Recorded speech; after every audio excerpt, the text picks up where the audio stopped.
দেখো আজকে তোমাদের ওই ধ্বনিমূলের অবস্থান ও সমাবেশ এটা নিয়ে একটু ক্লাস নিচ্ছি। বুঝতে পারো কিনা দেখো, বই সামনে রাখো। ধ্বনিতত্ত্বের আলোচ্য বিষয়ের মধ্যে পড়ে ধ্বনিমূলের অবস্থান ও সমাবেশ। অবস্থান বলতে বোঝায় একটি ধ্বনিমূল শব্দে কোন কোন অংশে ও কোন কোন ধ্বনি প্রতিবেশে উচ্চারিত হতে পারে তার খবর। আর সমাবেশ বলতে বোঝায় একটি ধ্বনিমূল আর কোন কোন ধ্বনিমূলের সঙ্গে একত্রিত হয়ে যুক্ত ধ্বনি তৈরি করতে পারে তার খবর। এবার দেখো ধ্বনির অবস্থান আমি এখানে দেখেছি। তারপর একটি ধ্বনি বা ধ্বনিমূল শব্দের কোন কোন অংশে উচ্চারিত হবে তাই নির্দেশ করে, সেটাই হচ্ছে ধ্বনির অবস্থান। অর্থাৎ একটি শব্দের মধ্যে ধ্বনিটি যেখানে অবস্থিত থেকে উচ্চারিত হয় সেটাই ধ্বনির অবস্থান। দেখো শব্দের আদি মধ্যে অন্তে যে কোনো জায়গাতেই ধ্বনি উচ্চারিত হতে পারে। বাংলা যে স্বরধ্বনি, যেটা তোমাদের মৌলিক স্বর সাতটা করানো হয়েছিল, সেই সাতটার মধ্যে এই হর্ষই হর্ষ এ ও আ, এই যে একটা দুটো তিনটে চারটে পাঁচটা, এই সব অবস্থানে উচ্চারিত হয়। সব অবস্থানে মানে কি, মানে আদিতে, অন্তে এবং মধ্যে, এই তিনটি জায়গায় অবস্থান থেকে অবস্থিত থেকে উচ্চারিত হতে পারে। কিন্তু এ আর অ শব্দের শেষে কখনোই উচ্চারিত হতে পারে না। আবার দেখো ব্যঞ্জন ধ্বনি ঙ ডয় শূন্য এবং ঢয় শূন্য ঢ শব্দের আদিতে কোনোদিনই উচ্চারিত হয় না। ড ঢ শব্দের অন্তেও উচ্চারিত হয় না। তাহলে ধ্বনির অবস্থানগুলো বুঝতে পারলে যে একটা ধ্বনি একটা শব্দের কোন কোন জায়গায় থেকে উচ্চারিত হয় সেটাই হচ্ছে ধ্বনিমূল, ধ্বনিমূলের অবস্থান, ধ্বনির অবস্থান। এবারে যে ধ্বনির সমাবেশ, কোন প্রতিবেশে কোন ধ্বনি উচ্চারিত হবে তা কোন ধ্বনি উচ্চারিত হবে না বা কোন ধ্বনি উচ্চারিত হবে না এই বিষয়টিকে স্পষ্ট করে তোলে ধ্বনির সমাবেশ। তোমরা এর আগে পড়েছ, যেমন লঙ্কা আলতা এইগুলো যখন বুঝিয়েছিলাম তখন সেইখানে তোমরা পড়েছ যে প্রতিবেশ অনুসারে ধ্বনি উচ্চারিত হয়। বিভিন্ন ধ্বনির সমাবেশে তৈরি হয় যুগ্মধ্বনি। এই যুগ্মধ্বনি আবার দুটি ভাবে গঠিত হচ্ছে, একটা যুক্তধ্বনি আর একটা গুচ্ছধ্বনি। স্বরধ্বনির এই যুগ্মধ্বনি আবার স্বরধ্বনি ব্যঞ্জনধ্বনির সমাবেশে গঠিত হয়। বলছে স্বরধ্বনি ও অর্ধস্বরের সমাবেশে, তোমরা দেখো বইতে রয়েছে পরের পৃষ্ঠায় ধ্বনির সমাবেশে অংশে দেখো যে বিভিন্ন ধ্বনির সমাবেশের ফলে বিভিন্ন ধরনের যুগ্মধ্বনি তৈরি হয়। যেমন স্বরধ্বনির সঙ্গে অর্ধস্বরের সমাবেশে তৈরি হয় দ্বিস্বরধ্বনি। এই স্বরধ্বনি হচ্ছে অর্ধস্বরের জন্য কোনো বর্ণ নির্দিষ্ট নেই, তাই উচ্চ মধ্য চারটি অর্ধস্বরকে বোঝাবার জন্য এগুলি পাল্টি স্বরধ্বনিতে হসন্ত চিহ্ন তৈরি করে নেওয়া হলো। এই যে উচ্চ এবং উচ্চ মধ্য চারটি অর্ধস্বর, এই উচ্চ মধ্য এগুলো তো তোমাদের আগে আমি বুঝিয়েছি। দেখো তোমরা এইভাবে আগে এইভাবে একটা ছবি আমি তৈরি করে দিয়েছিলাম। এইভাবে মাঝখানে দুটো রো আছে, দেখো এইভাবে করানো হয়েছিল উচ্চ এবং উচ্চ মধ্য। দেখো এইটা নিম্ন ছিল, এইটা উচ্চ ছিল, এইটা ছিল উচ্চ মধ্য, এইটা ছিল নিম্ন মধ্য। এইভাবে একটা চিত্র আমি করিয়েছিলাম। দেখো এখানে আছে হর্ষই, এখানে হর্ষ, এখানে আছে এ, এখানে আছে ও, এখানে আছে এ, এখানে আছে এ, দেখো এ, এখানে আছে অ, আর এখানে আছে আ। এইভাবে করানো হয়েছিল। এখানে দেখো উচ্চ হর্ষই এবং হর্ষ, এটা হচ্ছে উচ্চ মধ্য এ আর ও। তাহলে উচ্চ মধ্য এই দুটো হলো, এই দুটো স্বরধ্বনি, এই দুটো স্বরধ্বনির সঙ্গে মিলিত হচ্ছে কে মিলিত হচ্ছে অর্ধস্বরের সঙ্গে চারটি অর্ধস্বর। চারটি অর্ধস্বর কি কি? চারটি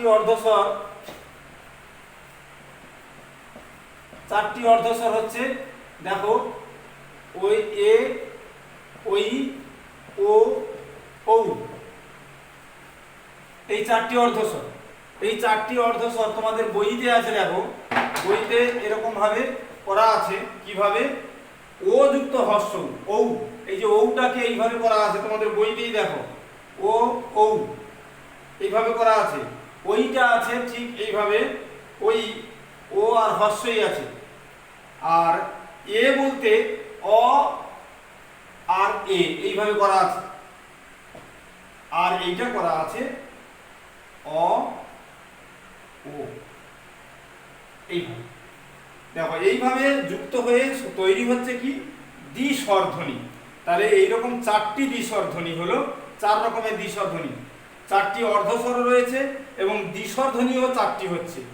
হ্যাঁ, এইভাবে যুক্ত হচ্ছে। দেখো এই যে উচ্চ, এখানে যে আছে না উচ্চ উচ্চ মধ্য, এই উচ্চ মধ্য হস্যই আর হস্য, এখানে লক্ষ্য করো তোমরা হস্যই এবং হর্ষ এই আসছে, দেখো হর্ষই এবং হর্ষ। তারপরে আছে কি এ এবং ও, এখানেও আছে দেখো এ আর ও, এইভাবে যুক্ত হয়েছে 4টি অর্ধস্বর, যুক্ত হয়ে 4টি দ্বিস্বর ধ্বনি তৈরি করেছে। এবারে ব্যঞ্জন ধ্বনির সঙ্গে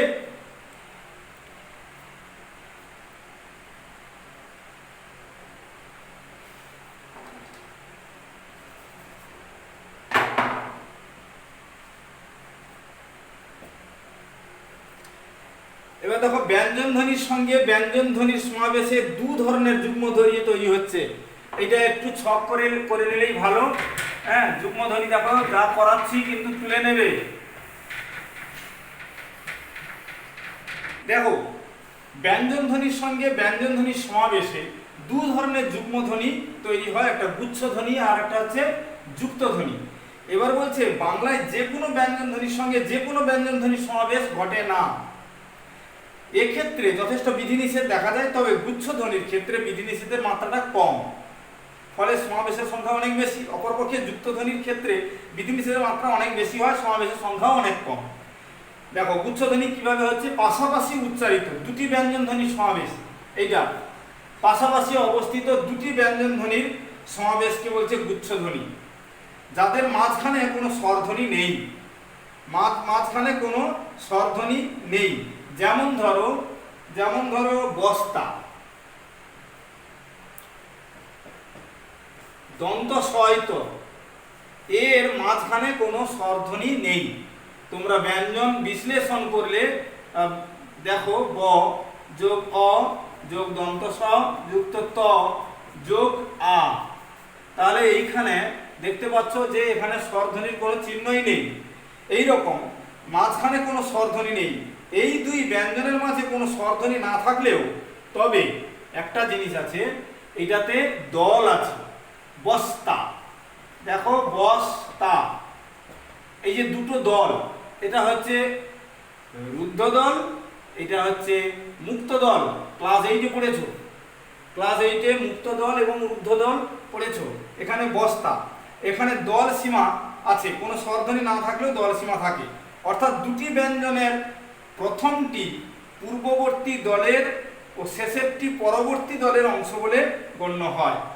গুচ্ছধ্বনির সমাবেশ যুক্তধ্বনির তুলনায় বেশ আলগা, কারণ এখানে ধ্বনির গুচ্ছটি ভেঙে 2টি ভিন্ন দলে ভাগ হয়ে যায়। দেখো এত জটিলতায় যেতে হবে না, এমনি সিলেবল ভাগ করে নিলেই দল হয়ে যাচ্ছে।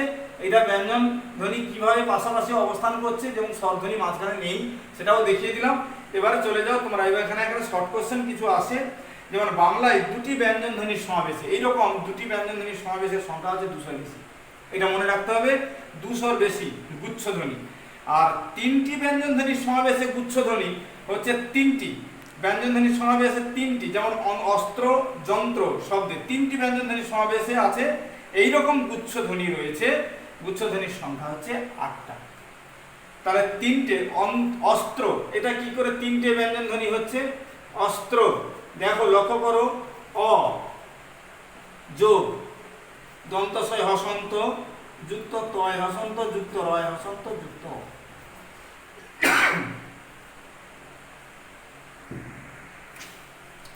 এবারে দেখো যে 4টি ব্যঞ্জন ধ্বনির সমাবেশেও গুচ্ছ ধ্বনি তৈরি হয়, সেক্ষেত্রে মাত্র একটা আছে, সংখ্যায় একটা, সেটা হচ্ছে সংস্কৃত শব্দ। দেখো দন্তস যুক্ত অ যুক্ত অনুস্বার যুক্ত দন্তস যুক্ত ক যুক্ত র যুক্ত অ যুক্ত ত যুক্ত। এই যে সংস্কৃতকে ভাঙা হয়েছে, দেখো 1 2 3 4টে, এই 4টে হচ্ছে 4টে ব্যঞ্জন ধ্বনির সমাবেশ রয়েছে একসঙ্গে, 4টে ব্যঞ্জন ধ্বনি রয়েছে। আর এখানে রয়েছে দুটো, আর অস্ত্রতে রয়েছে এখানে রয়েছে তিনটে। তাহলে দেখো যুক্তধ্বনি গুচ্ছধ্বনির সংখ্যাটা গেল, এরপর রয়েছে যুক্তধ্বনি। এবারে যুক্তধ্বনিটা কি? যে ব্যঞ্জন ধ্বনির সমাবেশগুলি শব্দের আদ্য অবস্থানে বা দলের আদিতে উচ্চারিত হতে পারে সেগুলিকেই বলা হচ্ছে যুক্তধ্বনি। যুক্তধ্বনি বই দেখে সংজ্ঞাটা লিখে নিতে পারো, অসুবিধা নেই, হ্যাঁ ওই সংজ্ঞাটাই চলবে। দেখো এবারে যুক্তধ্বনি, এই যে ব্যঞ্জন ধ্বনির সমাবেশে শব্দগুলি আদ্য অবস্থানে বা দলের আদিতে উচ্চারিত হতে পারে সেগুলি যুক্তধ্বনি। তাহলে ব্যঞ্জন ধ্বনির সমাবেশটা দলের একদম আদিতে উচ্চারিত হবে। যেমন দুটি ব্যঞ্জনের সমাবেশে গুচ্ছধ্বনি বাংলায় 28টি।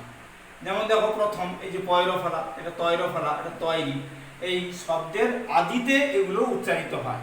আর যেটা গুচ্ছধ্বনির ক্ষেত্রে সেটা হচ্ছে মাঝখানে, সেগুলো হচ্ছে মাঝখানে আসতে পারে, মাঝখানে কোনো স্বর ধ্বনি থাকবে না। আগে আমি বলেছি দুটি ব্যঞ্জনের মাঝখানে কোনো স্বরধ্বনি থাকবে না, আর কি দল সীমা থাকবে তার মধ্যে। গুচ্ছধ্বনির সমাবেশ যুক্তধ্বনির তুলনায় কিন্তু আলগা হবে অনেকটা। দেখো তাহলে যুক্তধ্বনি দুটি ব্যঞ্জনের সমাবেশে গুচ্ছধ্বনি মানে 28টি, যেমন এগুলো তিনটি ব্যঞ্জন ধ্বনির সমাবেশে 18টি। এই 18টি তিনটি দেখো দন্তস্বয় তৈরফলা, এটা তিনটি কি করে হলো? দন্তস্ব যুক্ত ত, যুক্ত ত, যুক্ত র, যুক্ত অ, দীর্ঘই, অ নয় দীর্ঘই। এই স্ত্রী, স্পৃহার ক্ষেত্রে ভেঙে নাও, দেখবে দন্তস্বয় হসন্ত, যুক্ত প, যুক্ত র, যুক্ত অ, যুক্ত হ, যুক্ত আ, স্পৃহা।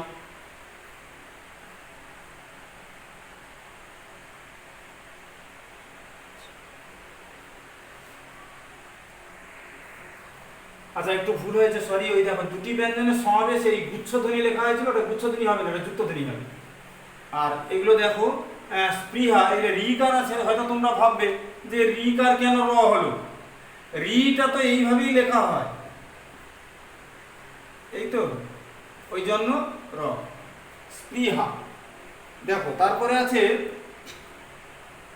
18টি, তিনটি ব্যঞ্জনের সমাবেশে যুক্তধ্বনি হচ্ছে 18টি। এটা এইভাবে বর্ণ বিশ্লেষণ করে দেখিয়েছি।